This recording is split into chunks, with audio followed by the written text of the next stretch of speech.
Welcome बच्चों, 5G study में आपका स्वागत है। बच्चों, आज हम क्लास 10th का एक चैप्टर प्रकाश का प्रवर्तन तथा अपवर्तन लेकर हाजिर हैं। ठीक है, तो हम यहाँ पर समझते हैं कुछ टॉपिक को और फिर उसके बाद जो है प्रकाश चैप्टर में आपकी अच्छी पकड़ हो जाए। ठीक है, तो यहाँ पर स्टार्ट करते हैं। तो पहली बात हमारे माइंड में आती है कि हम जो है हमारे पास 5 ज्ञानेंद्रियां, उनमें से एक आँख भी है। ठीक है, तो हम जो है हमारे पास आंख है तो क्या हम किसी वस्तु को देख सकते हैं? तो ये बात गलत है, क्योंकि हमारे पास अगर आंख है लेकिन रोशनी नहीं यानी प्रकाश नहीं हो तो हम किसी वस्तु को नहीं देख सकते। अगर इसका उदाहरण देखनी है तो सिंपल है कि अगर रात को आप जो है अंधेरे में किसी भी वस्तु को देखने की कोशिश करें, ठीक है बच्चों, रात को आप अंधेरे में किसी वस्तु को देखने की कोशिश करें तो वो क्या होगा? आपको दिखेगा? नहीं दिखेगा। लेकिन वहीं पर अगर कोई प्रकाश का आप इस्तेमाल करते, जैसे टॉर्च, आपने किसका इस्तेमाल किया? टॉर्च का। मान लीजिए कि आपने टॉर्च का इस्तेमाल किया तो क्या हुआ? इससे रोशनी निकली, प्रकाश निकली। तो ये प्रकाश जो है उस वस्तु पर पड़ा, ठीक है, तो हम जो है उस वस्तु को हम अपने आंखों से क्या कर लिए? देख लिए। ठीक है, तो इसका मतलब ये हुआ कि जो है प्रकाश का होना बहुत ही जरूरी है अगर मुझे किसी वस्तु का देखना है। ठीक है, तो यहाँ पर प्रकाश के बारे में कुछ इंपॉर्टेंट बातें लिखी हुई है।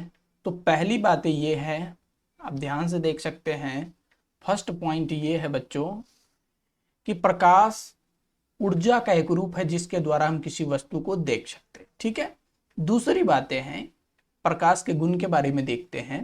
तो मैं यहाँ पर जो जो पॉइंट को हाईलाइट करूंगा वही इंपॉर्टेंट है। ठीक है, तो जैसे पहली पॉइंट है कि प्रकाश एक सरल यानी सीधी रेखा में गमन करती है। ठीक है बच्चों, यानी जो है लाइट जो है हमेशा सीधी रेखा में जाएगी। ठीक है, हमेशा और हमेशा सीधी रेखा में जाती है। कभी प्रकाश को आप ऐसे नहीं देख सकते हैं कि टेढ़ा जो है, बिल्कुल टेढ़े मेढ़े जो है क्या हो, प्रकाश जाता हो। ठीक है, आप कहीं से भी प्रकाश को स्टार्ट करेंगे, जैसे ये आपका टॉर्च है, ठीक है, तो इससे प्रकाश बिल्कुल सीधा जाएगा। ठीक है बच्चों, जहां से भी होगा। अगर इसका एग्जाम्पल आपको देखना है तो मान लीजिए कि यहाँ पर 2-3 शीट हमने कागज की, इसमें थोड़ी सी छेद कर दी, ठीक है, और यहाँ पर एक मोमबत्ती हमने क्या कर ली है? जला ली है। ठीक है बच्चों, क्या कर लिया है? एक मोमबत्ती जला दी है। ठीक है, ये मोमबत्ती जल रहा है। ठीक है बच्चों, तो क्या होगा ना, जब इससे प्रकाश होगी तो ये तो कागज है तो इससे प्रकाश इस पर आएगा नहीं, तो ये छोटा सा छेद है।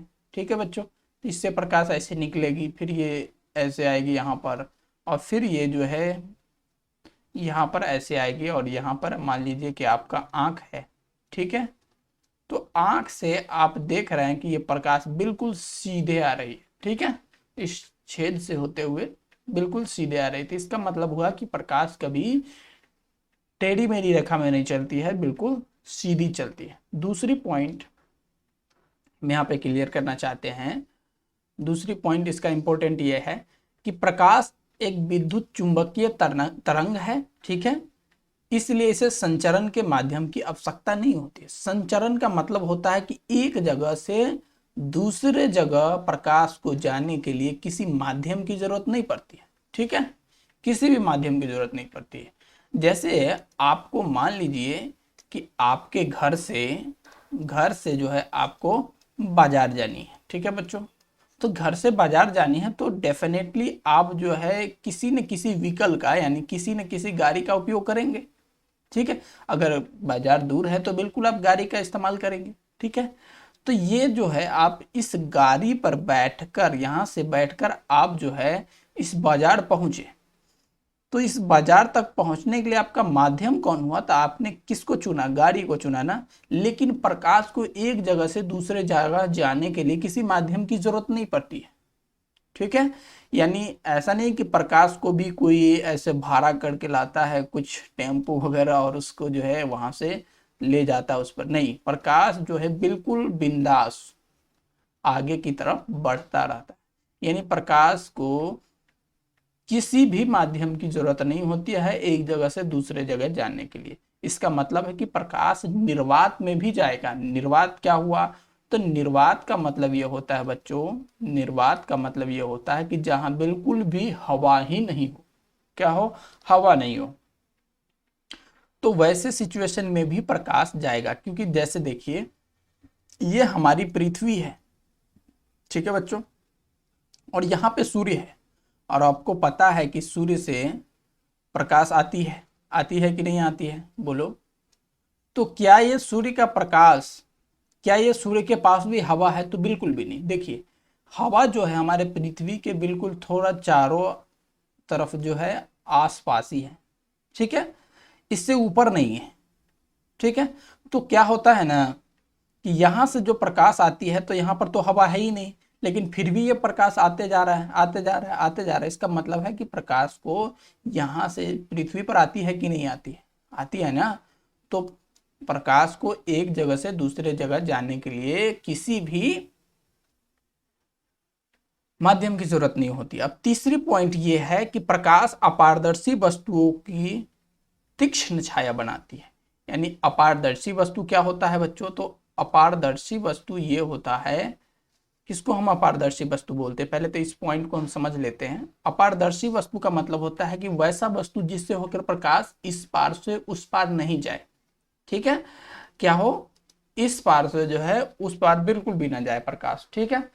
जैसे कि लकड़ी का टुकड़ा हो गया, तो आप वहां पर मान लीजिए कि ये लकड़ी का आपका टुकड़ा है और यहाँ से आप जो है लाइटिंग कर रहे हैं, प्रकाश दे रहे हैं, ठीक है। तो क्या ये प्रकाश इस लकड़ी के टुकड़ा से होकर वापस इस पार जाएगा? बिल्कुल भी नहीं जाएगा, ठीक है।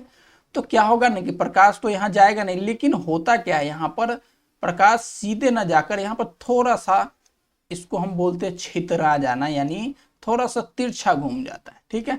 तो होता क्या है एक्चुअली कि हम यहाँ पर लाइट जला रहे हैं तो यहाँ पर इसके पीछे जो है एक बड़ा सा, उससे बड़ा जो है शैडो बन जाता है। शैडो बोले तो छाया, ठीक है, एक अंधेरा क्षेत्र बन जाता है। क्यों? क्योंकि हमारी जो लाइट है वो तो यहाँ पर इससे होकर पास हो ही नहीं रही थी, बिल्कुल इसके पीछे क्या होगा? अंधेरा हो जाएगा। यही अंधेरा जो क्षेत्र बन जाता है उसे हम छाया कहते हैं, ठीक है। तो आपसे डिफिनेशन पूछ भी सकता है कि छाया क्या होता है, ठीक है ना। तो ये छाया हो गया। तो प्रकाश सीधी चलने की बजाय क्या हो रही है कि थोड़ी सी तिरछी हो जा रही है, अपने से मुड़ जा रही है, तो इसी को ही हम तीक्ष्ण छाया बनना कहते हैं, ठीक है। अब अगला टॉपिक है कि प्रकाश की निर्वात में, निर्वात बोले तो कहने का मतलब ये हो गया कि जहां बिल्कुल भी हवा ही ना हो, मतलब कुछ भी ना हो, हवा भी ना हो, कुछ बिल्कुल ब्लैक हो, तो वैसे सिचुएशन में प्रकाश की चाल सबसे ज्यादा होती है, यानी उसमें प्रकाश सबसे ज्यादा स्पीड में जाता है, ठीक है। और वो स्पीड क्या होती है?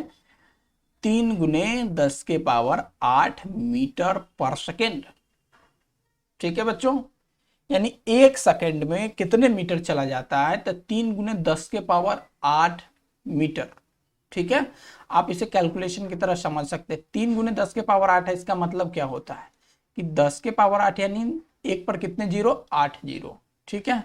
तो सिंपल है, 3 × 1 पर कितने जीरो? 8, 3 4 5 6 7 और 8, ठीक है।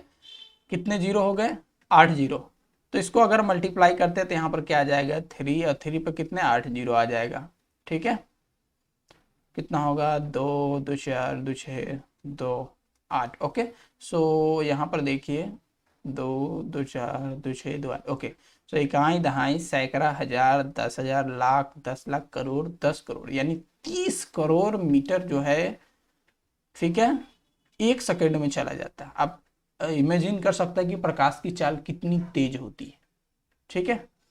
चलिए, अब प्रकाश का परावर्तन क्या होता है? तो यहाँ पर उसका अच्छा डिफिनीशन नहीं लिखा हुआ है, बस आप इस टॉपिक को समझ ले, ठीक है। हम इसका डिफिनीशन अभी बोल रहे हैं। तो प्रकाश का परावर्तन क्या होता है? तो देखिए, किसी भी वस्तु जो है, कोई भी वस्तु हो, ठीक है, हाई लेवल से क्या हो? पॉलिश हो। यानी मान लीजिए कि हमारे पास एक वस्तु है जिस पर बिल्कुल हाई लेवल, जैसे हम आईना लेते हैं तो हम जिसमें चेहरा देखते हैं उसमें क्या होता है? उसके पीछे जो शीशा होता है उसके पीछे बिल्कुल पॉलिश किया होता है। पॉलिश बोले तो पेंट किया होता है, ठीक है। तो वो जो पेंट किया होता है वो हाई लेवल का होता है, यानी ऐसा पेंट नहीं होता है कि इससे इस तरफ से लाइट आए और इधर निकल जाए, नहीं ना होता है। इसका मतलब है कि हम लोग जो चेहरा देखते हैं उसमें क्या होता है, सपोज करके आप है, ठीक है, तो आप चेहरा देखते हैं तो आपका चेहरा दिखता है, ऐसा क्यों, तो जो ये लाइट गई ना वापस लौट के आती है टकरा कर, ठीक है, इसको ही प्रकाश का परावर्तन कहते हैं। यानी कोई भी पृष्ठ हो एक, ठीक है, कोई भी एक मटेरियल हो जिसको बिल्कुल हाई लेवल से पॉलिश किया गया हो और उस पर प्रकाश पड़ने के बाद, ठीक है, अधिकांश भाग यानी कुछ भाग तो इधर उधर हो ही जाता है लेकिन ज्यादा से ज्यादा भाग टकरा कर उसी तरफ लौट जाए, इस घटना को ही प्रकाश का परावर्तन कहते हैं, ठीक है। अब प्रकाश के परावर्तन के कुछ नियम होते हैं, ठीक है, ये नियम जो है अक्सर एग्जाम में पूछे जाते हैं, ठीक है। तो क्या क्या नियम है जरा इन्हें समझने की कोशिश करते हैं, ठीक है बच्चों। तो प्रकाश का परावर्तन का फर्स्ट नियम ये है कि आपतन कोण परावर्तन कोण बराबर होंगे। क्या कह रहे हैं, आपतन कोण और परावर्तन कोण बराबर होंगे। तो इसका मतलब ये हो गया, क्या हो गया कि ये देखिए, ये आपतित किरण यानी आती हुई किरण, और परावर्तित किरण यानी टकरा कर जाती हुई। ये मान लीजिए कि आपका क्या है, एक समतल सतह है, ठीक है, एक प्लेन, ठीक है, मिरर है मान लीजिए, इसके इस तरफ से रंगा हुआ पॉलिश किया हुआ, तो इधर तो प्रकाश आएगी नहीं, टकरा कर ही वापस लौटेगी। अब कैसे लौटेगी इसे देखिए, यहाँ पर जो है आपतित किरण यानी परिभाषा आपसे पूछ सकता है डेफिनेशन कि आपतित किरण क्या होता है, तो वैसी किरण जो आती हुई हो, यानी जो टकराने के लिए आ रही है वो आपतित किरण है, और टकराने के बाद जो जा रही है वो परावर्तित किरण है। ये आपतित है, सॉरी ये आपतित है और ये परावर्तित है, ठीक है। और ये अभिलंब है, अभिलंब का मतलब होता है लंब, यानी 90 डिग्री। देखिए यहाँ पे कौन बन रहा है कि नहीं बन रहा है, जहां पे भी ये टकरा रही है उससे ऊपर एक 90 डिग्री का खींच दिया गया है, ठीक है, तो इससे पहले भी ये 90 डिग्री होगा और इधर वाला भी 90 डिग्री होगा, ठीक है। तो ये इसको लंब बोलो या अभिलंब बोलो। तो देखिए, आपतित किरण और अभिलंब के बीच का जो कोण होता है उसको कहते हैं आपतन कोण, यहाँ पर डैश करके लिखा हुआ है, यानी ये हमारा हो गया आपतन कोण, ठीक है। कौन सा, ये वाला आपतन कोण, यानी ये आपतित किरण है और ये अभिलंब है, इसके बीच का जो ये कोना है ना, कोण है, ये जो बन रहा है ये क्या हो गया, हमारा आपतन कोण हो गया। और फिर परावर्तित किरण और अभिलंब के बीच का ये जो कोण बन रहा है ये वाला, वो क्या हो गया, मेरा परावर्तन कोण हो गया, ठीक है। तो यहाँ पर कहा गया कि पहला प्रकाश का परावर्तन का नियम होता है कि आपतन कोण जितना होगा उतना ही परावर्तन कोण होगा। तो इसे जो है, अगर मान लीजिए कि लाइट तिरछी आ रही है तो ये बिल्कुल तिरछी ही निकल जाएगी, ठीक है। तो जितने कोण बनाते हुए टकरा रही है यहाँ पर उतना ही कोण बनाते हुए परावर्तित हो जाएगी, वापस उस तरफ ही लौट जाएगी।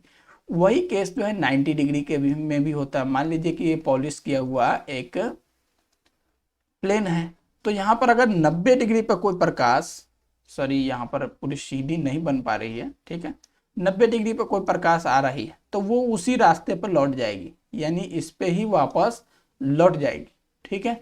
यानी 90 डिग्री से टकरा रही है तो 90 डिग्री ही वापस लौटेगी, तो इसीलिए जो जिस रास्ते से आ रही है उसी रास्ते पर लौट जाती है, ठीक है। दूसरा है आपतित किरण और दर्पण के आपतन बिंदु पर तथा परावर्तित किरण सभी एक ही तल में होते हैं। यानी कहने का मतलब हो गया, ध्यान से देखिए, कहने का मतलब हो गया कि आपतित किरण ये हो गई हमारी, ठीक है, पहले यहाँ पर आपतित किरण और दर्पण के आपतन बिंदु पर अभिलंब। ये जो दर्पण का आपतन बिंदु है, यहाँ पर आपतन बिंदु किसको कहेंगे, जिस बिंदु पर किरण आपतित हो रही है, ठीक है।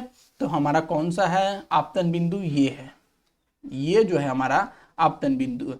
तो यहाँ पर जो है किरण क्या हो रही है, आपतित हो रही है, इसलिए आपतन बिंदु। तो इस आपतन बिंदु पर एक अभिलंब डाले वो, और परावर्तित किरण सभी एक ही प्लेन में है, यानी एक ही तल में है, ठीक है।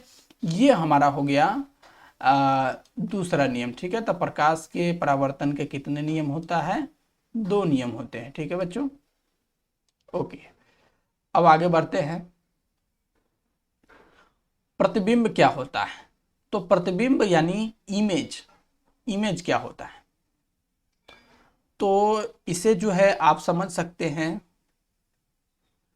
प्रतिबिंब का मतलब यह होता है कि दो किरण परावर्तन के बाद या अपवर्तन के बाद कहां पर वास्तविक में कट रही है या नहीं कट रही है, ठीक है, उसे ही प्रतिबिंब कहते हैं। ठीक है, अब यहां पर देखिए प्रतिबिंब का इतना यहां पर अच्छा डिफिनेशन नहीं दिया हुआ है, सो आगे बढ़ते हैं। वास्तविक प्रतिबिंब क्या होता है, आभासी प्रतिबिंब क्या होता है।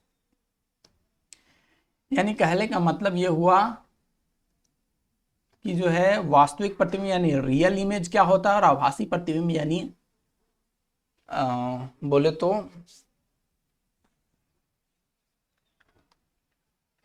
चलिए, तो वास्तविक प्रतिबिंब कहने का मतलब यह हुआ कि यह तब बनता है जब प्रकाश की किरणें वास्तव में प्रतिच्छेद करती है, यानी सही में टकरा रही है, प्रतिच्छेद कर रही है, तो यह वास्तविक बनता है। जबकि यह तब बनता है जब प्रकाश की किरणें प्रतिच्छेदित होती हुई प्रतीत होती है, ऐसा लगता है कि वो कट रहा है, लेकिन दरअसल में वो कटता नहीं रहता है। इसे पर्दे पर प्राप्त कर सकते हैं, इसे पर्दे पर प्राप्त नहीं कर सकते। ठीक है, यानी कहने का मतलब यह हुआ कि जैसे हम किसी आईना में हम अपने चेहरा को देखते हैं, ठीक है, तो वहां पर जो हमारा इमेज बन रहा है, प्रतिबिंब बन रहा है, ठीक है, वो वास्तविक है या आभासी, तो वो आभासी है। ठीक है, यानी उसे हम पर्दा पर नहीं उतार सकते, आभासी होता है। आभासी को आप इस तरह से इमेजिन कर सकते हैं कि आप उस प्रतिबिंब को, उस फोटो को नहीं छू सकते। ठीक है, वास्तविक प्रतिबिंब हमेशा उल्टा होता है, जबकि आभासी प्रतिबिंब हमेशा सीधा होता है। ठीक है, वास्तविक प्रतिबिंब कैसा होता है, हमेशा उल्टा, और आभासी प्रतिबिंब हमेशा सीधा होता है। जैसे हम अपनी चेहरा देखते हैं तो ऐसा तो नहीं है, जैसे मान लीजिए कि ये आईना है, ठीक है, ये आईना है, तो हम यहाँ पर खड़े होते हैं, तो क्या हमारा फोटो जो है ऐसे बन जाता है उल्टा? बिल्कुल भी नहीं। यानी जिस तरह से हम नीचे से ऐसे खड़े हैं ना, ठीक है, वैसा ही खड़े ही मुझे यहाँ पर फोटो इसके पीछे बनता हुआ दिखाई देता है। ठीक है ना, लेकिन इसके पीछे तो बनेगा नहीं। क्यों? क्योंकि देखो आईना है बच्चों, तो आईना है तो ये तो इधर से रंगा हुआ था, इधर तो प्रकाश आई नहीं, लेकिन आपको ऐसा लग रहा है कि इसके पीछे बन रहा है, फोटो बन रहा है। आप जितना दूर रहेंगे उतना ही दूर इधर भी आपको आपका फोटो बनता हुआ दिखेगा। ठीक है, तो ये एक्चुअली में हो नहीं रहा है, लेकिन आपको लग रहा है कि ऐसा हो रहा है, तो इसे ही कहते हैं आभासी प्रतिबिंब। ठीक है, तो हमें इसमें सीधा दिखता है। ठीक है, तो आभासी प्रतिबिंब हमेशा कैसा दिखता है, सीधा, लेकिन वास्तविक प्रतिबिंब कैसा दिखता है, उल्टा।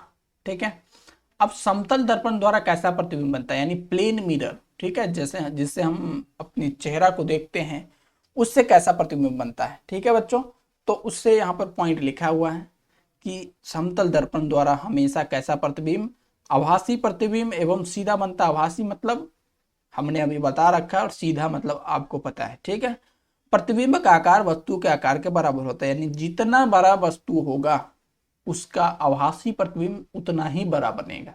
जैसे आप अगर 5 फीट का है तो आपका फोटो भी 5 फीट के बनेगा, लेकिन वही आप जो है कार का एक साइड मिरर में आप देखना चाहे, मान लीजिए ये कार है, ठीक है, और कार में आपको साइड मिरर लगा होता है ना ऐसे करके, और इसमें जो है सभी लोग अपना चेहरा देखते हैं। ठीक है, तो क्या आप जितने बड़े हैं उतना ही फोटो इसमें उतना ही बड़ा दिखता है आपको? नहीं, बिल्कुल भी नहीं दिखता। क्यों? क्योंकि जो है यहाँ पर आपका फोटो आपके साइज से छोटा दिखता है। ठीक है, लेकिन वही आप आईना में देखते हैं तो आपका चेहरा जितना बड़ा होता है उतना ही बड़ा आपका वहां पर फोटो भी दिखता है। तो इसका मतलब है कि वो समतल दर्पण है और ये समतल दर्पण नहीं है।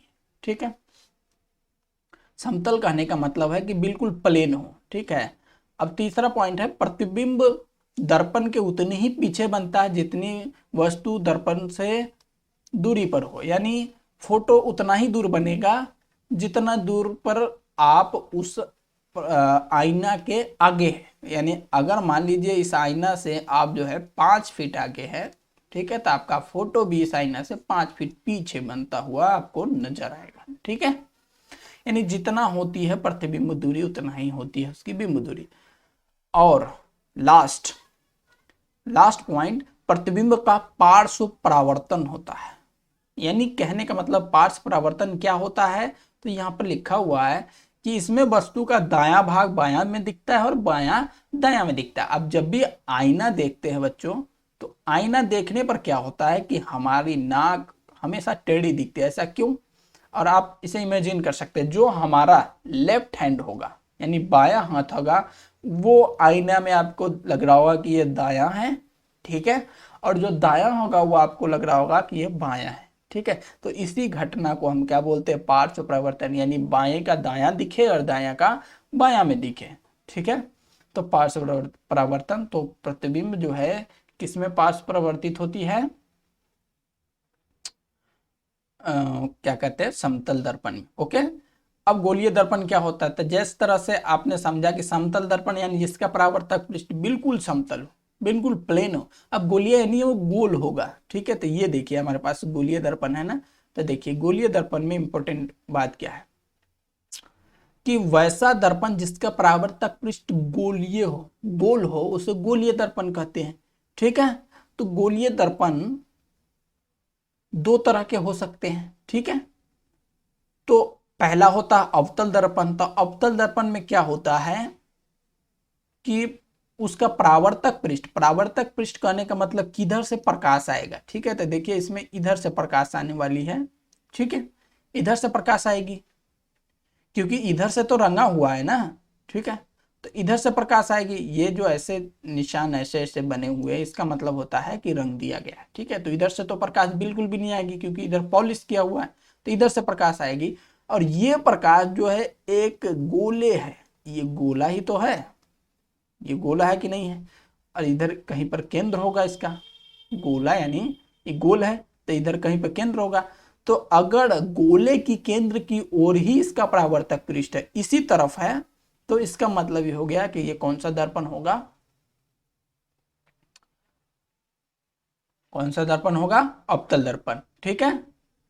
और जिसका परावर्तक पृष्ठ, जिस गोलीय दर्पण का परावर्तक पृष्ठ बाहर की ओर हो, यानी गोले के केंद्र से बाहर की ओर हो, ठीक है, तो उसका हम क्या बोलते हैं? उत्तल दर्पण बोलते हैं। इसे आप अच्छे से समझ सकते हैं। यहां पर देखिए, यहां पर क्या है, देखिए यहां पर अंदर से ऐसे ऐसे रंगा हुआ है ना, ठीक है। तो ये गोले देखिए, यहां पर ऐसा कुछ गोला बनेगा, बनेगा ना, ठीक है, ऐसा कुछ गोला बनेगा। तो ये गोले के केंद्र की ओर नहीं है, जबकि प्रकाश किधर से आएगी? इधर से आएगी। क्यों ऐसा क्यों हो रहा है? क्योंकि इधर से रंगा हुआ है, तो इधर से प्रकाश तो जाएगी ही नहीं, यानी गोले के केंद्र से बाहर, जिधर केंद्र है, ये केंद्र है आपका, तो इधर की तरफ नहीं है, उससे बाहर से प्रकाश आ रही है। तो गोले के केंद्र की ओर नहीं होकर बाहर की ओर अगर हो परावर्तक पृष्ठ, तो हम उस दर्पण को क्या कहते हैं? उत्तल दर्पण कहते हैं, ठीक है। अब उत्तल दर्पण में प्रयुक्त होने वाली यानी गोलीय दर्पण में प्रयुक्त होने वाली कुछ शब्द है, उन्हें समझने की कोशिश करते। जैसे ध्रुव क्या होता है, ठीक है, ध्रुव, इसे समझते हैं। देखिए गोलीय दर्पण के परावर्तक पृष्ठ, देखिए गोलीय दर्पण ऐसा गोला क्यों बनाया गया है? क्योंकि ये गोला का एक हिस्सा है। अगर ये सीधा होता तो इसे हम समतल दर्पण कहते, लेकिन यहां पर ये गोल है, इसलिए हम इसे गोलीय दर्पण कह रहे हैं, ठीक है, क्योंकि ये गोला का ये हिस्सा है, ठीक है। तो यहां पर हो क्या रहा है कि जो है ध्रुव क्या होता है, यानी पोल। तो गोलीय दर्पण का परावर्तक पृष्ठ का जो केंद्र होता है ना, वो ध्रुव कहलाता है। ये देखिए इसका जो मिडिल पॉइंट, इस गोले का जितना बड़ा दर्पण, इसका मिडिल पॉइंट ये है, इसलिए इसको हम क्या कहते हैं? पोल, ध्रुव कहते हैं, ठीक है। इसे पी से दिखाते हैं, यानी ये हमारा हो गया पी। उसका मुख्य अक्ष क्या होता है? तो गोलीय दर्पण के ध्रुव तथा वक्रता त्रिज्या से आने वाली सीधी रेखा को हम क्या बोलते हैं? मुख्य अक्ष कहते हैं। यानी देखिए गोलीय दर्पण एक गोला का हिस्सा है, तो इसका केंद्र कहीं पर होगा, तो केंद्र से लेकर यहां तक की दूरी को हम त्रिज्या कहेंगे, बोलेंगे कि नहीं? क्योंकि ये वृत्त जैसा हो गया ना, तो वृत्त का ये त्रिज्या होती है। तो कहने का मतलब हो गया कि मुख्य अक्ष किसे कहते हैं? तो गोलीय दर्पण के ध्रुव को मिला लो और केंद्र को मिला लो, इससे पास करते हुए जो लाइन है ना, वो क्या हो गया? मुख्य अक्ष हो गया। यानी ये वाला लाइन हमारा क्या हो गया? मुख्य अक्ष, ठीक है बच्चों।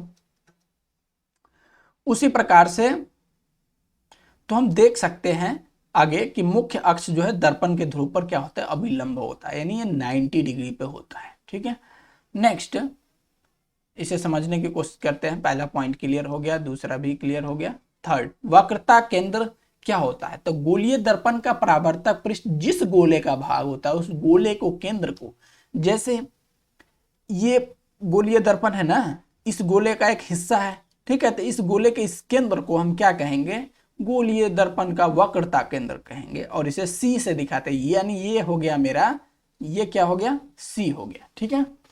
अब आगे है वक्रता त्रिज्या क्या होता है? तो देखिए गोलीय दर्पण जिस गोले का भाग है, ठीक है, उसके त्रिज्या को हम क्या बोलेंगे? वक्रता त्रिज्या, और उसे आर से दिखाते हैं। यानी किसी वृत्त का, ये जो मान लीजिए आपके सामने वृत्त रहेगा, ठीक है, तो इस वृत्त में ये त्रिज्या होगी ना, तो वैसे ये सिंपल है कि यहाँ से इस गोले का ये हिस्सा है, तो इस गोले के त्रिज्या को आर से दिखाते हैं, यानी वक्रता त्रिज्या हो गया, ठीक है। अगला पॉइंट है द्वारक क्या होता है, ठीक है, ये क्लियर हो गया। द्वारक यानी इसको इंग्लिश में कहते हैं एपरेचर। गोलीय दर्पण के परावर्तक पृष्ठ की वृत्ताकार सीमा रेखा का व्यास को हम क्या कहते हैं? द्वारक कहते हैं। इसे एमएन से दिखाते हैं। ये देखिए यहाँ पर ये रहा द्वारक। कौन होता है द्वारक? मैं इसका कलर चेंज करके आपको दिखाता हूं। ये है द्वारक, ये यहां से जो है यहां तक ये द्वारक है। यानी जैसे ये वृत्त हो गया ना, ठीक है, तो इस वृत्त में ये जो होता है व्यास होता है, सॉरी ये जीवा, व्यास नहीं जीवा, सबसे बड़ी जीवा को व्यास कहते हैं। जैसे ये केंद्र से होकर पास कर रहा था, ये व्यास है, लेकिन ये जीवा होता है। तो ये गोलीय दर्पण, ठीक है, का जो जीवा होता है, यानी यहाँ पर कॉर्ड बन रहा है, ठीक है, उस जीवा को ही हम क्या कहते हैं? द्वारक कहते हैं। अब फोकस क्या होता है? नेक्स्ट पॉइंट, फोकस क्या होता है? मुख्य फोकस। तो मुख्य अक्ष पर वह बिंदु जहां मुख्य अक्ष के समानांतर किरणें आकर मिलती है, परावर्तित किरणें मुख्य अक्ष के बिंदु पर आकर मिलती हुई महसूस होती है, तो उस बिंदु को गोलीय दर्पण का मुख्य फोकस कहते हैं, ठीक है। क्या कहते हैं? मुख्य फोकस। इसे समझने के लिए हम यहां पर एक गोलीय दर्पण बनाते हैं, ठीक है बच्चों। दो गोलीय दर्पण बनाना पड़ेगा। एक गोलीय दर्पण ऐसा जो क्या हो? बाहर से रंगा हुआ हो, ठीक है बच्चों, और एक गोलीय दर्पण जो अंदर से रंगा हुआ है। तो जो अंदर से रंगा हुआ है वो उत्तल दर्पण, जो बाहर से रंगा हुआ है वो अवतल दर्पण। तो एक्चुअली होगा क्या, कहीं पर ये इस गोले का एक हिस्सा होगा, तो इसका केंद्र होगा सी होगा, वक्रता केंद्र होगा, और यहाँ पर पोल होगा पी होगा, यानी ध्रुव होगा। तो ये मिलाने वाली रेखा वक्रता त्रिज्या होगी। तो ये क्या कह रही है? फोकस का परिभाषा क्या कह रहा है? देखो, फोकस का परिभाषा कह रहा है कि मुख्य अक्ष पर वह बिंदु, यानी मुख्य अक्ष हमारा ये है, ये वाला लाइन ही तो मुख्य अक्ष है, ठीक है, यही लाइन ना। तो उस पर वह बिंदु, यानी इसी पर कोई ना कोई ऐसा बिंदु होगा जो मुख्य अक्ष के समानांतर, यानी इसके समानांतर कोई किरण आ रही है, ठीक है, इसके समानांतर कोई किरण आ रही है, ठीक है बच्चों, समानांतर इसके कोई किरण आ रही है, और ये जो है यहां पर मान लीजिए कि कट रही है। सभी किरणें टकराने के बाद यहां पर जाकर मिल रही इस पॉइंट पे, ठीक है, इस पॉइंट पर जाकर सभी किरणें मिल रही है। तो इस पॉइंट को ही हम फोकस कहते हैं। क्या कहते हैं? फोकस। और ऐसे केस में क्या होगा? यहां पर इधर से प्रकाश आ रही है, इसमें भी यहां पर ये पोल होगा, पी होगा, और इसका केंद्र इधर होगा, वक्रता केंद्र इधर होगा, क्योंकि ठीक है। तो यहां पर क्या होगा? जो प्रकाश आएगी, यहां पर प्रकाश आ रही है, इधर से आएगी, क्योंकि इधर से तो रंगा हुआ है, ठीक है, इधर से आएगी, इधर से आएगी, ठीक है, प्रकाश जो आ रही है, तो ये तो जो है वास्तव में इधर की तरफ निकल जाएगी टकरा कर, ठीक है, ऐसे निकल जाएगी, ये भी ऐसे निकल जाएगी, ठीक है, ये भी ऐसे निकल जाएगी, ये भी ऐसे निकल जाएगी। लेकिन आपको ऐसा नहीं लगेगा, आपको ऐसा लगेगा कि यहाँ पर ये आकर ऐसे क्या हो रहा है? मिल रहा है, ठीक है, ये भी ऐसे आपको लगेगा कि मिल रहा है, यहाँ पे टकरा रही है, ठीक है बच्चों।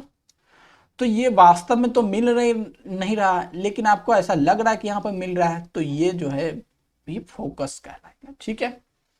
तो वही बात कर रही है कि मुख्य अक्ष पर मिलती हुई महसूस होगी, या वास्तव में मिल रही होगी तो उसे हम फोकस कहते हैं। अब इसमें एक रिलेशन होता है।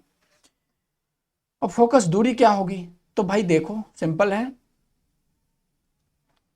फोकस दूरी कहने का मतलब हो गया कि इस ध्रुव से, क्योंकि सारी दूरी जो है इस ध्रुव से ही नाप रहे थे, यहां से लेकर और यहां तक इस फोकस के बीच का ये जो दूरी हुआ ना, यही हमारा हो गया फोकस दूरी, और इसको छोटका एफ से दिखाते। ठीक है, तो इसमें भी ये फोकस दूरी होगा यहां से लेकर यहां तक। ठीक है, ठीक है। तो वही चीज यहां पर लिखा है कि गोलीय दर्पण के ध्रुव तथा मुख्य फोकस के बीच की दूरी को हम क्या कहते हैं, फोकस दूरी कहते हैं। तो ये पॉइंट भी क्लियर हो गया, ये पॉइंट भी क्लियर हो गया। ठीक है, और इसे हम जो है छोटे एफ से दिखाते हैं, यहां पर ये रॉन्ग लिखा। ओके, तो देखिए अब यहां पर एक पॉइंट लिखी हुई है, क्या लिखी हुई है कि गोलीय दर्पण के लिए वक्रता त्रिज्या फोकस दूरी का दुगुना होता है। ठीक है, यानी r बराबर होगी 2f, यानी यहां से यहां तक f होता है, फिर यहां से यहां तक भी f होता है। जितना दूर यहां से यहां होगा ना, वहीं इतना ही दूर यहां से यहां भी होगा। ठीक है, तो ये टोटल तो हमारा r है, क्योंकि ये केंद्र है, r होता है त्रिज्या, तो यहां से यहां तक r है। ठीक है, तो इसका मतलब हो गया कि r जो है किसके बराबर है, 2 गो f को मिलाकर है। ठीक है ना, तो ये रिलेशन हो गया। चाहे आप इसे और आगे बढ़ाना चाहते हैं तो बढ़ा सकते हैं कि f जो है आप यहां पर रहने दीजिए और 2 को उधर भेज दीजिए, तो r/2 हो जाएगा। तो ये रिलेशन जो है आपको याद रखनी पड़ेगी, यानी फोकस जो है फोकस दूरी जो है बच्चों, वो वक्रता त्रिज्या का आधा होता है, या नहीं तो वक्रता त्रिज्या जो है फोकस का दुगुना होता है। इसको इस तरह से याद रख सकते हैं। ठीक है, नेक्स्ट, अवतल दर्पण के किरण आरेख बनाने का कुछ नियम। अब अवतल दर्पण में क्या क्या होती है, रूल क्या है कि किस तरह से इसमें किरण आएगी और जाएगी। ठीक है, तो पहला रूल ये है कि आपको जो है दर्पण के मुख्य अक्ष के समानांतर अगर आप कोई भी किरण इस पर परावर्तित करा रहे हैं तो वो फोकस से होकर गुजर जाएगी। यानी देखिए, ये प्रकाश इधर से आ रही है, ये इसके समानांतर है, तो वो फोकस से होते हुए पास कर जाएगी। ये पहला रूल है मेरा, यानी ये हर हाल में किससे होकर पास करेगी, फोकस से होकर। दूसरा, अवतल दर्पण के मुख्य फोकस से अगर कोई किरण आ रही है तो वो पक्का जो है उसके समानांतर, मुख्य अक्ष के समानांतर निकल जाएगी। यानी ये देखिए, इधर से किरण आ रही है, ये फोकस से होकर गुजर रही है तो यहाँ पर टकराएगी और इसके समानांतर, माने ये जो लाइन है ना बिल्कुल उसके सीधे में ही ये निकल जाएगी। ये दूसरा रूल हो गया हमारा। तीसरा रूल क्या कहता है, अवतल दर्पण के वक्रता केंद्र से गुजरने वाली किरण जो है परावर्तन के बाद वापस उसी रास्ते पर लौट जाती है। यानी वक्रता केंद्र ये हो गया मेरा, तो इससे होकर कोई भी किरण गुजरेगी तो उसी रास्ते पर टकराने के बाद सेम रास्ते पर निकल जाएगी। ठीक है, ये हो गया तीसरा रूल। और चौथा रूल क्या है, चौथा रूल है कि अगर अवतल दर्पण के ध्रुव पर अगर किसी तिर्यक दिशा में यानी तिरछा कोई भी किरण आप यहां पर आपतित करा रहे हैं, तो जितने डिग्री कोण बनाते हुए यहां पर आपतित होगी उतना ही डिग्री कोण बनाते हुए परावर्तित भी हो जाएगी। यानी इस कोण को आई बोलेंगे और इस कोण को आर बोलेंगे, तो यहां पर आई बराबर क्या होगा, आर, यानी कोण आई जितना होगा उतना ही कोण आर भी होगा। ठीक है, ये हो गया मेरा रूल नंबर 4। ये 4 ही रूल होते हैं। ठीक है, अब अवतल दर्पण में कैसे कैसे प्रतिबिंब बनते हैं, कहां कहां रखने पर, उसका यहाँ पर एक चार्ट बहुत अच्छे से बना हुआ है और इसे समझने की कोशिश भी करते हैं। जैसे देखिए, पहला कि वस्तु जो है कहां हो, अनंत दूरी पर हो, यानी पता ही नहीं कि वस्तु कहां है। जैसे सूरज अनंत दूरी पर है, ठीक है, वैसे ही वस्तु अनंत दूरी पर हो तो उसका प्रतिबिंब कैसा बनता है, फोकस पर बनता है और बिल्कुल बिंदु साइज का, यानी बहुत छोटा सा प्रतिबिंब बनता है। ठीक है बच्चों, आपको पता होगी बच्चों जो है ये हमारी पृथ्वी है, तो ये हमारा सूर्य है। कहने का मतलब पृथ्वी से बहुत बड़ा है सूर्य, लेकिन हमें क्या देखता है, जब हम पृथ्वी पर से देखते हैं ना बच्चों, तो हमें सूर्य जो है काफी छोटा दिखता है, बिल्कुल इतना नन्ना मुन्ना सा दिखता है। ऐसा क्यों, क्योंकि ये काफी दूर है, तो इसका जो हमारे सामने फोटो बन रहा है वो बिल्कुल छोटा बन रहा है।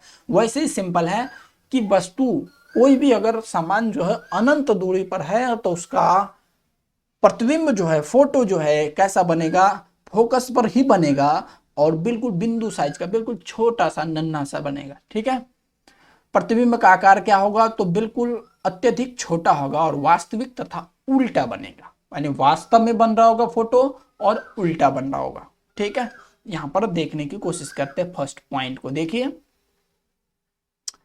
यहां पर जो है एक वस्तु जो है, इमेजिन कीजिए कि यहां पर मेरे पास एक क्या थी, पेंसिल थी। ठीक है, क्या थी, पेंसिल। तो इसका फोटो जो है, ठीक है बच्चों, ये अनंत दूरी पर है तो इसका फोटो जो है बिल्कुल फोकस पर बनेगा और इतना ये फोकस पर बनेगा, इतना छोटा नन्हा सा पेंसिल बनेगा ना। ठीक है, काफी नन्हा। ठीक है, यानी फोकस पर बनेगा, बिल्कुल छोटा बनेगा और कैसा बनेगा, उल्टा नीचे की तरफ बनेगा, यानी ऊपर की तरफ था ना पेंसिल, तो यहां पर नीचे की तरफ पेंसिल बनेगा, ये फोकस था। ठीक है, यानी उल्टा बनेगा। दूसरा सिचुएशन ये है, दूसरा सिचुएशन क्या, आप इस जो है पूरे चार्ट को याद रखनी है। दूसरा सिचुएशन के अगर वस्तु सी से परे है, यानी वस्तु जो है सी से, यानी वक्रता केंद्र और अनंत के बीच में है। ठीक है, तो वैसे सिचुएशन में हमारा फोटो भी जो है कैसा बनेगा, फोकस तथा सी के बीच में बनेगा, यानी फोकस और वक्रता केंद्र के बीच में बनेगा, छोटा समान साइज का, ठीक, छोटा बनेगा। ठीक है बच्चों, और वस्तु वास्तविक और उल्टा बनेगा। जैसे यहां पर आप देख सकते हैं कि जो है वस्तु जो है इधर कहीं पर अनंत होगी, यहां पर अनंत होगा ना, तो वस्तु अनंत और सी, ये वक्रता केंद्र सी है तो इसके बीच में है। अब देखिए ये वस्तु इतना बड़ी है तो इसका फोटो देखिए छोटा बन रहा है, और ये तीर का निशान ऊपर की तरफ होता है तो यहाँ पर नीचे की तरफ, यानी वस्तु जो है यहाँ पर मान लीजिए कि ये हमारा पेंसिल था। ठीक है, तो इसका फोटो जो है यहाँ पर छोटा बन रहा है। ठीक है, और सीधे ऊपर की तरफ था तो ये नीचे की तरफ, और वस्तु जो है उसका फोटो कैसा, उल्टा और वास्तविक बन रहा है। और बन कहाँ रहा है, तो वो भी देख लीजिए कि फोकस और किसके बीच में, फोकस और वक्रता केंद्र के बीच में बन रहा है। ठीक है, अब अगला सिचुएशन क्या है, अगला सिचुएशन है कि सी पर ही हो, बिल्कुल सी पर हो। ठीक है, तो सी पर होगा तो जहां पर वस्तु होगी, ठीक है, वहीं पर उसका फोटो भी बनेगा। जैसे यहां पर सी पर है और समान साइज का बनेगा, यानी जितना बड़ा ऊपर बन रहा उतना ही बड़ा, लेकिन उल्टा होगा। ठीक है, तो देखिए क्या लिखा हुआ है कि सी पर हो तो सी पर ही उसका फोटो बनेगा, समान साइज का, जितना बड़ा होगा, लेकिन वास्तविक और उल्टा बनेगा। नेक्स्ट पॉइंट, थर्ड पॉइंट है कि सी और एफ के बीच में आ जाए, अगर वस्तु जो है वक्रता केंद्र और फोकस दूरी के बीच में आ जाए, ठीक है, तो वो यहां पर है। ठीक है, ये देखिए ये हमारा वक्रता केंद्र है और ये हमारा फोकस है, तो इसके बीच में वस्तु आ गई तो उसका भी फोटो उल्टा बनेगा, लेकिन वो वस्तु से बड़ा बनेगा। और कहां बनेगा, तो ये अनंत है हमारा। ठीक है, तो अनंत और किसके बीच में, वक्रता केंद्र के बीच में बनेगा। ठीक है, नेक्स्ट पॉइंट है 5वां नंबर की, अगर वस्तु ऐसे चलते चलते फोकस पर ही आ गया तो क्या होगा, तो फोकस पर अगर ये वस्तु आ गई, ठीक है बच्चों, तो उसका फोटो जो है अनंत पर बनेगा और बहुत बड़ा बनेगा, वस्तु से काफी ज्यादा बड़ा। ठीक है, यानी जब अनंत पर था तो फोकस पर फोटो बन रहा था, जब फोकस पर आ गया तो अनंत पर उसका फोटो बन रहा है। ठीक है, और वास्तविक भी होगा। तो यही बात यहां पर लिखा हुआ है कि अगर वस्तु जो है किस पर हो, फोकस पर हो, तो अनंत पर उसका फोटो बनेगा और बहुत बड़ा बनेगा। ठीक है, और वास्तविक तथा उल्टा बनेगा। ठीक है बच्चों, अब लास्ट कंडीशन है कि वस्तु जो फोकस और ध्रुव के बीच में आ जाए, यानी पी और एफ के बीच में, यानी ये हमारा फोकस था और ये ध्रुव है, इसके ही बीच में आ जाए, तब क्या होगा, तो फोटो सीधा बनेगा और दर्पण के पीछे बनेगा। जब भी आपको पता है कि अगर दर्पण के पीछे बन रहा है वो फोटो, तो वो कैसा होगा, आभासी होगा। ठीक है। सीधा फोटो बन रहा है इसका मतलब आभासी होगा, यानी वास्तविक प्रतिबिंब रियल में यहाँ फोटो नहीं बन रहा है, लेकिन आपको लगेगा कि वास्तव में ये फोटो बन रहा है। तो इस किरण आरेख को कैसे यहाँ से ऐसे तिरछे किरण ले गया, फिर यहाँ से इसको याद रखना पड़ता है। ठीक है, तो आपसे एक क्वेश्चन यहाँ पर माइंड में उठेगा और पूछ भी सकता है एग्जाम में कि वस्तु अवतल दर्पण में कहां पर रखे कि उसका फोटो क्या हो, बड़ा बने और आभासी बने और सीधा बने। तो आपको पता होनी चाहिए कि दर्पण में, अवतल दर्पण में एक ही कंडीशन ऐसा है जहां पर फोटो क्या हो सकता है, आभासी बन सकता है और सीधा बन सकता है, वस्तु से बड़ा बन सकता है। वो कंडीशन क्या है कि वस्तु फोकस और ध्रुव के बीच में होनी चाहिए। ठीक है बच्चों, अब आगे बढ़ते हैं। हम अवतल दर्पण का उपयोग कहाँ कहाँ करते हैं बच्चों? तो हम अवतल दर्पण का उपयोग टॉर्च में करते हैं, सर्च लाइट में करते हैं, वाहनों की हेडलाइट, जो आगे की तरफ जो गाड़ी में जो लाइट लगे होते हैं ना, जैसे मोटरसाइकिल में हो गया, कार में हो गया। क्यों ऐसा करते हैं? क्योंकि शक्तिशाली समानांतर प्रकाश किरण पुंज निकालना होता है। ठीक है, बिल्कुल हाई लेवल का सीधी प्रकाश हमको निकालना रहता है, इसलिए। ठीक है, फिर जो है हम दंत विशेषज्ञ यानी अवतल दर्पण का उपयोग मरीजों को दांत का बड़ा प्रतिबिंब बनाने के लिए करते हैं, क्योंकि दांत छोटा होता है लेकिन हमें उससे बड़ा फोटो बनाकर देखना होता है कि दांत में क्या समस्या है, तो वहां पर भी प्रयोग करते हैं। फिर उसके बाद जो है इसका प्रयोग हम चेहरे देखने के लिए शेविंग दर्पण में करते हैं। ऐसा क्यों? क्योंकि मान लीजिए आपका दाढ़ी बिल्कुल छोटा छोटा है, तो आप जो है अपना थोपड़ा बोले तो चेहरा फोकस और ध्रुव के बीच में रख लेंगे, तो आपका फोटो जो है दर्पण के पीछे बनने लगेगा और उससे बड़ा, यानी आपकी दाढ़ी बिल्कुल छोटी छोटी है तो बड़ी बड़ी दिखेगी, यानी आपको जो शेविंग करने में कोई प्रॉब्लम नहीं होगी। फिर सौर भट्टियों में सूर्य के प्रकाश को केंद्रित करने के लिए और अवतल दर्पण का उपयोग किया जाता है। यानी सौर भट्टियों में, यानी जहां पर क्या होती है, फैक्ट्री में जो है सूरज के प्रकाश को ही जो है एकत्रित करके जलाया जाता है। जैसे आप छोटा सा एक लेंस, बचपन में ऐसा प्रयोग करते थे कि छोटा सा लेंस है, इस पर प्रकाश पड़ती थी तो यहाँ पर आकर ये कागज जो है यहाँ रखा होता था तो जलने लगता था। क्या होता था? जलने। तो वैसे ही एक बड़ा सा वहां पर लेंस होता है और दर्पण होता है, अवतल दर्पण, और उसका प्रयोग क्योंकि हमें पता है कि वो जो है सूर्य अनंत दूरी पर था, अनंत से आने वाली प्रकाश सब जो है कहाँ पर होती है? फोकस पर केंद्रित होती है। तो वैसे सिचुएशन में वहां आग जलने लगती है, यानी सौर भट्टियों में जलाने के लिए हमें माचिस की जरूरत नहीं पड़ती। ठीक है, उसी प्रकार से अब उत्तल दर्पण के बारे में समझते हैं। ठीक है, तो उत्तल दर्पण में पहले यहां पर देख लेते हैं कि कंडीशन क्या क्या है। यानी उत्तल दर्पण में हमें हमारी किरण जो है किस प्रकार काम करती है, तो यहाँ भी 4 रूल है। जिस तरह से वहां था या उस तरह से यहाँ भी है। पहला रूल क्या है कि उत्तल दर्पण के मुख्य अक्ष के समानांतर अगर कोई किरण परावर्तित हो रही है तो टकराने के बाद आपको ऐसा लगेगा कि फोकस से होकर जा रही है, वास्तव में जा नहीं रही होगी, फोकस से हो जाती हुई प्रतीत हो। यानी ये देखिए किरण इधर से आया तो टकरा कर तो इधर जा रही, इधर तो आया नहीं, लेकिन ऐसा लग रहा हमें ये किससे जा रही है? फोकस से। इधर अगर हमारा आंख रहेगा, यहाँ पे हमारी आंखें है तो हम देखेंगे तो हमें लगेगा कि ये फोकस से होकर आ रही है, लेकिन ये तो इधर से आ रही है। ठीक है, तो पहला पॉइंट क्लियर। दूसरा, उत्तल दर्पण के मुख्य फोकस से गुजरने वाली किरण परावर्तन के बाद मुख्य अक्ष के समानांतर गुजरती हुई आपको प्रतीत होती है। यानी ये किरण जो अगर फोकस के सामने सामने इधर आ रहा है ना, तो टकरा कर तो ये इधर लौट जाएगा। इसका मतलब ये हो गया कि आपको ऐसा लगेगा कि ये मुख्य अक्ष के समानांतर किरण जा रही है। अब तीसरा पॉइंट ये है, उत्तल दर्पण में वक्रता केंद्र की ओर जो किरण आती है वो परावर्तन के बाद उसी रास्ते पर वापस लौट जाती है। यानी ये देखिए इधर की तरफ आई तो ये इधर तो जाएगी नहीं, लेकिन इधर वक्रता केंद्र था ना। जैसे मान लीजिए कि आप यहाँ पे बैठे हुए, हम इधर की तरफ कुछ भी फेंके तो आपकी तरफ फेंके तो सही, भले वो नहीं गया लेकिन गया तो आप ही की तरफ ना। वैसे ही यहाँ पर ये किरण थी तो यहाँ पर जो है ये वास्तव में तो सी के पास आया नहीं, वक्रता केंद्र के पास आया नहीं, लेकिन ऐसा लग रहा है कि ये उसकी तरफ जा रहा है, तो उसी रास्ते पर टकरा कर लौट भी जाए। ठीक है, अब चौथा पॉइंट क्या है कि उत्तल दर्पण में अगर ध्रुव यानी पी पर कोई भी तिरछी अगर लाइट यहाँ पर आती है तो जितने डिग्री कोण बनाते हुए आएगी उतना ही डिग्री कोण बनाते हुए चली जाएगी। ठीक है, यानी यहाँ पर अगर ये कोण आई है और ये आर है तो कोण आई बराबर क्या होगा, कोण आर। ठीक है। नेक्स्ट पॉइंट, अब यहाँ पर भी है कि वस्तु रखे कहाँ। तो देखिए बच्चों, वैसे वहां पर जो अवतल दर्पण था बच्चों, ठीक है, अवतल दर्पण यानी बाहर से रंगा हुआ था, तो इसमें केंद्र अंदर की तरफ था, ये आर होता था, यानी वक्ता केंद्र भी था, फोकस भी था, सब कुछ था।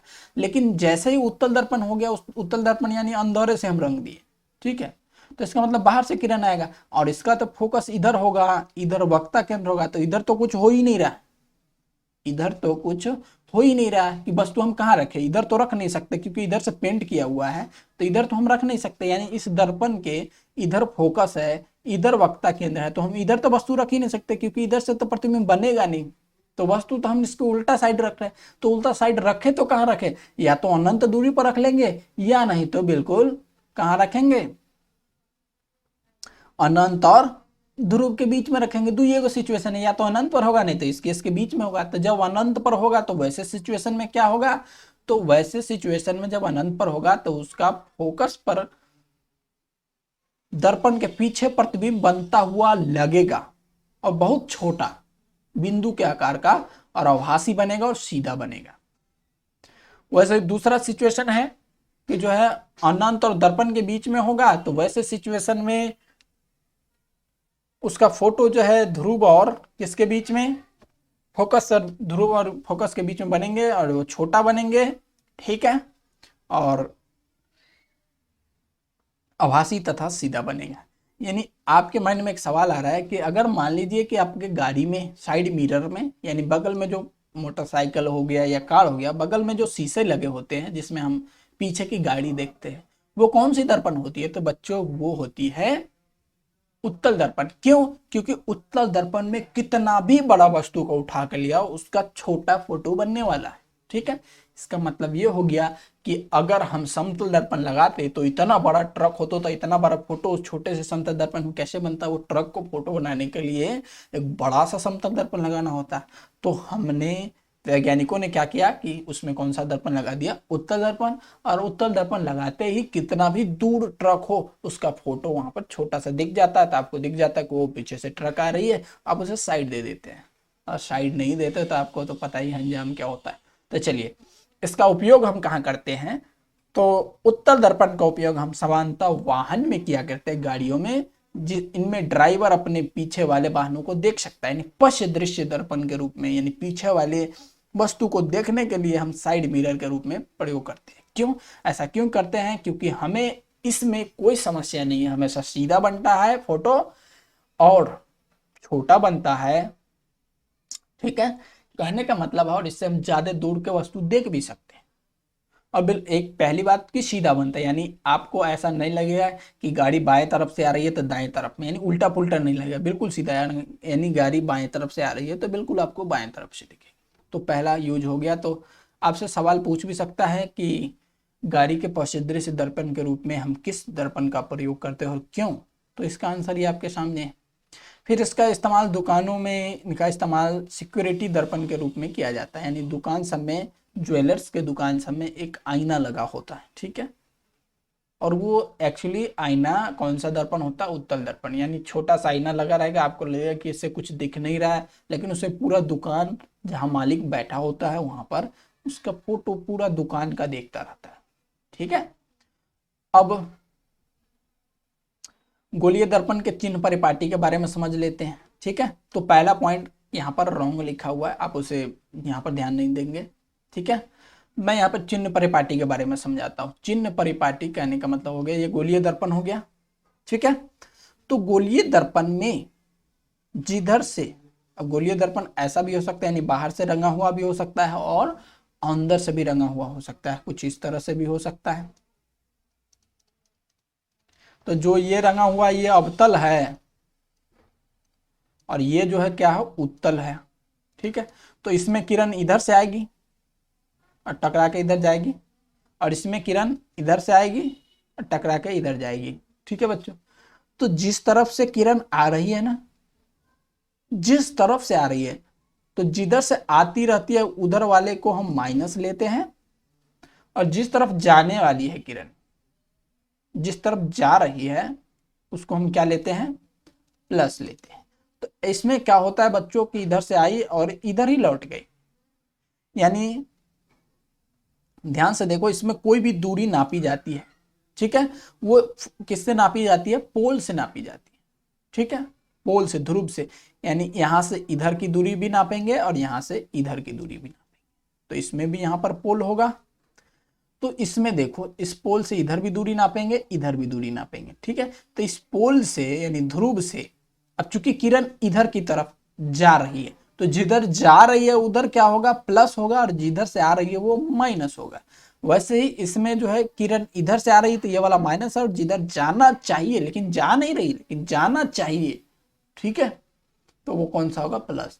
और सिंपल तीसरा कि इसके ऊपर, ध्रुव के ऊपर साइड में जो भी दूरी नापेंगे वो प्लस होगा और नीचे की साइड में माइनस होगा। यही हमारा हो गया नई कार्तीय चिन्ह परिपाटी। क्या है तो देखिए, मुख्य अक्ष के लंबवत यानी सीधे ऊपर की तरफ नाप रहे तो प्लस होगा। यहां पर साफ साफ सारे पॉइंट लिखा हुआ है, आप इसे समझ सकते हैं। तो चलिए अब ध्यान से देखिए, मैं कुछ यहाँ पर पॉइंट को लिख रहा हूं। जैसे ये दर्पण हो गया मेरे सामने, ठीक है, तो यहाँ पर ध्रुव होगा। तो इस दर्पण में अगर ये बाहर से रंगा हुआ है तो वस्तु मान लीजिए कि आप यहाँ पे, ठीक है, तो यहां से लेकर, और ये ध्रुव हो गया ना P, आपके यहां से लेकर इस ध्रुव के बीच की दूरी को हम वस्तु दूरी कहते हैं, यानी वस्तु कहाँ रखा हुआ है तो उसे U से दिखाते हैं, यानी बिंब की दूरी को U से दिखाते हैं, और वो हमेशा कैसा होता है, ऋणात्मक। क्यों, क्योंकि देखिए वस्तु जो हम यहाँ रखेंगे तो भी तो प्रकाश हमारे यहाँ से निकलने के बाद ऐसे होगी, यानी जिधर जा रही है वो प्लस होगा और ये माइनस होगा, यानी यू हमेशा माइनस में होता है, क्योंकि दूरी हम इधर से इधर की तरफ नाप रहे हैं ना। इधर से इधर अगर नापते तो वो प्लस होता, लेकिन हम तो इधर से इधर नाप रहे हैं, क्योंकि दूरी तो हमें यहाँ से इधर भी नापनी है और इधर भी नापनी है, ठीक है, तो ये माइनस होगी। और यहाँ पे भी मान लीजिए कि ये दर्पण है तो अंदर से रंगा हुआ, तो भी तो वस्तु यहाँ पर रखा हुआ है, मान लीजिए यहाँ पर है, यहाँ पर P होगा।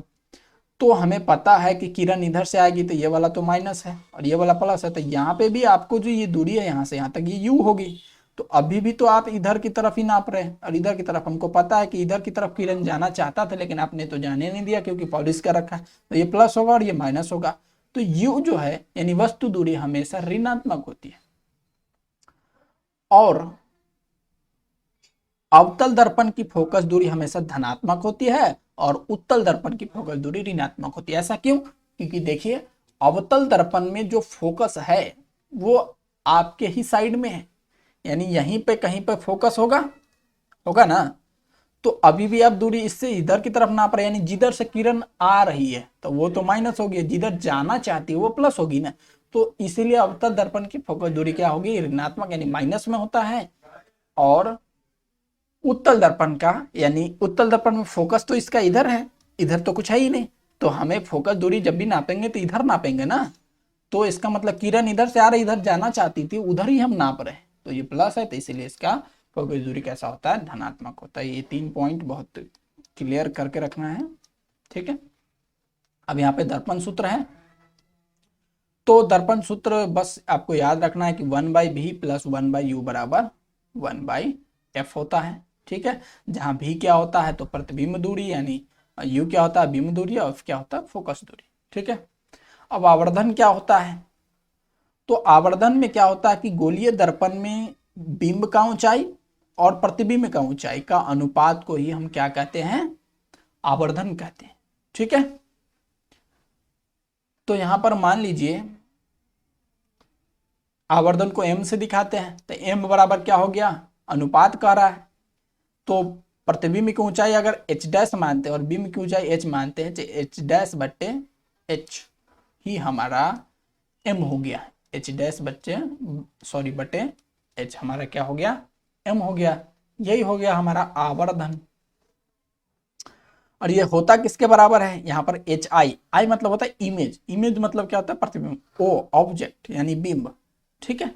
तो hi बटे ho, ये भी सेम चीज लिखा हुआ है, ठीक है। अब यहाँ पर क्या है, -v/u के बराबर ये होता है, ठीक है। तो आप यहाँ पर एक चीज याद रख सकते हैं कि m बराबर क्या होता है, तो hi यानी ऑब्जेक्ट का हाइट, सॉरी इमेज का हाइट यानी प्रतिबिंब के फोटो का हाइट और जो वस्तु था उसका हाइट, और वो किसके बराबर होता है फाइनली -b/u के बराबर होता है। तो ये फॉर्मूला आप यहाँ से याद रख सकते हैं, ठीक है।